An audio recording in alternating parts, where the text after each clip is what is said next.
애니어그램이란 무엇인지 간단한 소개해 주세요. 아, 안녕하세요. 애니어그램에 대해서 지금 한번 얘기를 시작해 보려고 하는데, 애니어그램 하면은 요즘에 MBTI가 유행하고 있잖아요. 마찬가지로, 성격 유형, 성격 유형에 대한 도구 중에 하나입니다. 성격 유형에 대한 도구는 크게 우리가 잘 알고 있는 게 MBTI.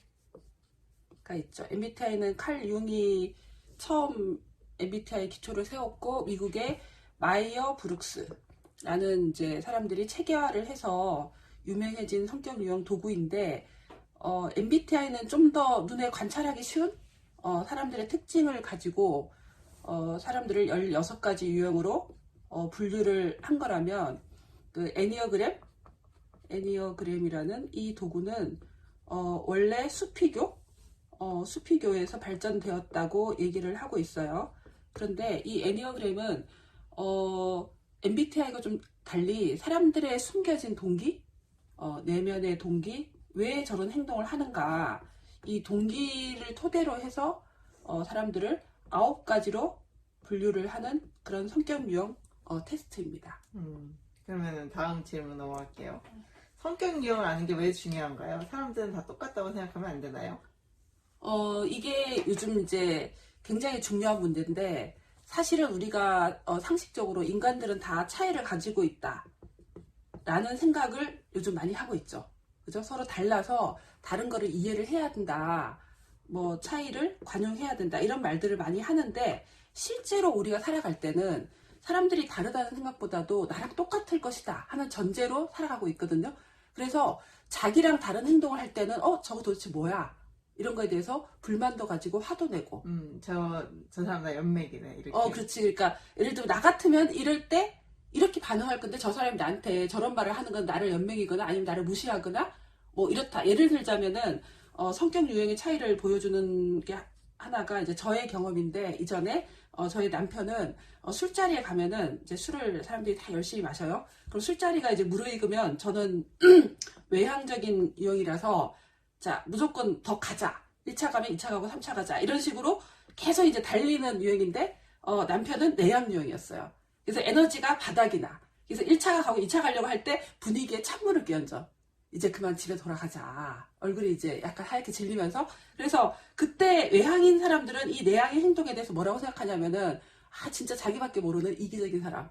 분위기 찬물을 끼얹는, 센스 없는 사람. 이렇게 생각하는 거예요. 나 같으면 하지 않을 행동을 할 때 자기 자신을 이렇게 놓고 상대방을 이해하다 보니까, 사실은 우리가 알면 이해하고 받아들일 수 있는 행동을 이런 문제들 때문에 갈등도 생기고 서로 싸움도 되고. 그래서 차이라고 하는 건 사람들이 말은 하지만 도대체 차이의 실체가 뭐냐?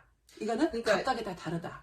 근데 이거는 이제 제 생각인데, 차이라는 것만 아는 것이 아니라, 이렇게 차이를 토대로 인한 어떤 이해? 그치. 이해.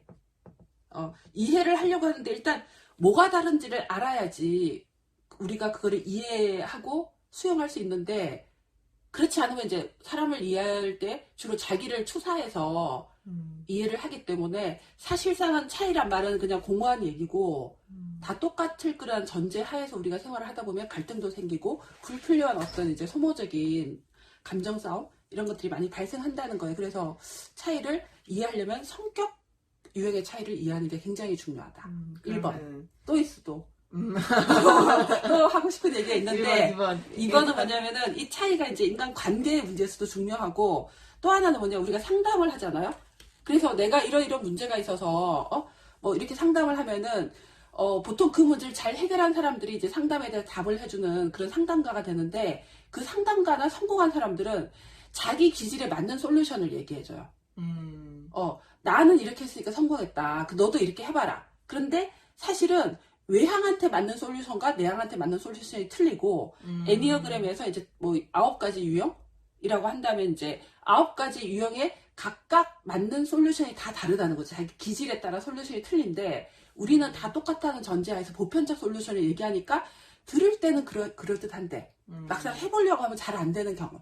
대부분의 사람들이 하게 되거든요. 그래서 마치 기질을 이제 내향들은 18세기 수학자처럼 책 하나 들고 혼자서 공부를 쫙 하는 반면 이제 외향들은 스터디, 세미나, 학교 이런 시스템에 들어가서 공부를 하는 시스템에 들어가기도 하고 이제 어떤 사람들하고 상호작용을 통해서 자극을 얻는다든지 동기가 더 강화된다든지. 그런데 예를 들면 이제 이것도 외향과 내향의 저의 경험인데, 예를 들면은 남편이 내향이었어요. 그러면은 공부를 할 때 저는 대학원을 다녔는데 집에서 조용히 앉아서 책만 계속 봐요.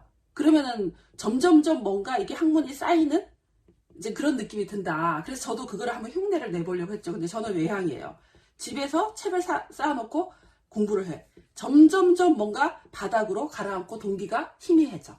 책 안 읽잖아. 책도 안 읽게 돼. 근데 내가 이런 외향은 밖으로 나가서 세미나를 간다든지 아니면 학회 같은 데 가면은 막 영감이 폭발하면서 이것도 공부하고 저것도 공부하고 그 공부가 무슨 의미인지도 명료해지고. 그래서 이 외향한테 내향이 성공한 방식으로 조언하면 망한다. 내향한테 외향이 성공하는 방식으로 조언하면 내향도 망한다. 자, 그러면은 3번 MBTI면 충분한데 애니어그램은 왜 또 알아야 할까요? 이게 정말 애니어그램 이제 이 영상을 찍으면서 꼭 하고 싶은 얘기인데, 지금 이제 MBTI가 크게 유행을 하고 있어요, 우리가. 그래서 이제 16가지 유형에 대해서 사람들이 많이 이제 탐구를 하다 보면, 저는 한 20년 넘게 MBTI에 관심을 가졌는데, MBTI를 오랫동안 이제 쭉 개인적으로 공부를 하다 보니까 드는 의문이, 예를 들면 같은 유형이 있어요. 뭐 ISTJ 혹은 뭐 ENFP 혹은 뭐가 있죠? ENTP. 자, 이렇게 MBTI로는 같은 유형인데 이상하게 이 사람들 보면은 예를 들면 ENFP A라는 사람하고 ENFP B라는 사람이 자세히 보면 볼수록 약간씩 다 달라. 그래서 이 사람들이 같은 유형인가? 라는 거에 의문을 가지는 경우가 많이 생겨요. 그래서 제가 이제 이 차이에 대해서 이제 고민을 하다가 왜 같은 ENFP인데 저 사람이랑 이 사람은 좀 다르지? 성장 과정의 차이라고도 볼 수 있지만 뭔가 어떤 분명한 차이들이 어떤 패턴처럼 있는 것 같아. 그래서 근데 사실 성장 과정 얘기를 했는데 애들을 키워보면 알듯이 똑같은 환경에서 키우려고 노력해도 타고난 상당히 많이 달라요. 성격이 굉장히 어릴 때부터 다른. 그래서 이제 이 같은 ENFP라고 일단 얘기를 하면, 제가 ENFP니까 ENFP도 어떤 유형은 굉장히 보호자적인 이런 이제 행동을 보이고, 어떤 유형은 보호자라기보다는 굉장히 다른 이제 특성을 보여요. 남을 돌보고 이런 것보다 자기의 즐거움을 추구하는 이런 이제 완전히 다른 상반된 성향을 보이는 걸 보고 이걸 어떻게 설명할 수 있지? 라고 했는데 그때 애니어그램을 알게 되면서 이 ENFP도 2번 보호자 유형이 있고 7번 즐거움을 추구하는 쾌락주의자 유형이 있구나. 그래서 이렇게 이제 같은 유형 안에도 애니어그램으로 또 완전히 다른 동기를 가진 그런 유형들이 있다는 걸 알고 인간에 대해서 훨씬 더 정확한 이해를 할 수 있다. 자, 그래서 4번 애니어그램에서 말하는 성격 유형을 설명해 주세요. 애니어그램에서 말하는 성격 유형을 잠깐 이걸 지우면서 한번 설명을 해볼게요. 자, 애니어그램은 아까도 잠깐 얘기를 했는데 총 9가지가 있습니다. 자, 그런데 이 9가지를 한 번에 지금 설명을 다 하면 너무 사람들이 복잡하니까 일단 애니어그램의 성격 유형은 크게 3가지로 일단 그룹으로 나눌 수 있어요. 여러분이 이제 아마 중학교나 이럴 때 생물 배우면 곤충이 있어요. 자, 작아야지. 더 작아야 되나? 왜? 이제 곤충이 있는데, 우리가 곤충을 나눌 때 머리, 가슴, 배 이렇게 곤충을 나눕니다. 근데 사실은 이제 인간도 보면은 이 머리를 주로 쓰는 유형이 있고, 그다음 가슴, 정서 에너지를 주로 사용하는 유형이 있고, 배, 다시 말하면 몸 에너지를 주로 사용하는 유형이 있어요. 그래서 애니어그램의 이 9가지 유형은 크게 머리 에너지를 쓰는 유형 3그룹, 그 다음에 가슴 혹은 정서 에너지를 쓰는 그룹 3그룹, 그 다음에 몸, 배 에너지를 쓰는 그룹 3그룹이 있어요.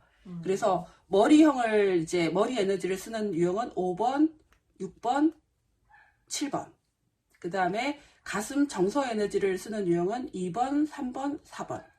그 다음에 배, 몸 에너지를 쓰는 유형은 9번, 8번, 1번. 이렇게 세 유형으로 나눕니다. 그러니까 1번에서 쭉 그 9번까지 세 그룹인데 머리, 가슴, 배. 그래서 머리 유형은 뭐냐면은 끊임없이 머리로 정보를 받아들이고 그죠? 정보를 통해서 세상에 접속하려는 이런 유형이고, 가슴 유형은 이제 정서적 상호작용을 통해서 사람과 세상에 교류하는 유형이고, 이제 몸 유형은 몸 에너지를 통해서 세상을 살아가는 유형이죠. 그래서 이렇게 크게 세 가지 그룹이 있고 1번부터 9번까지 하나씩 설명을 해야 되겠죠? 네, 9가지 유형에 대해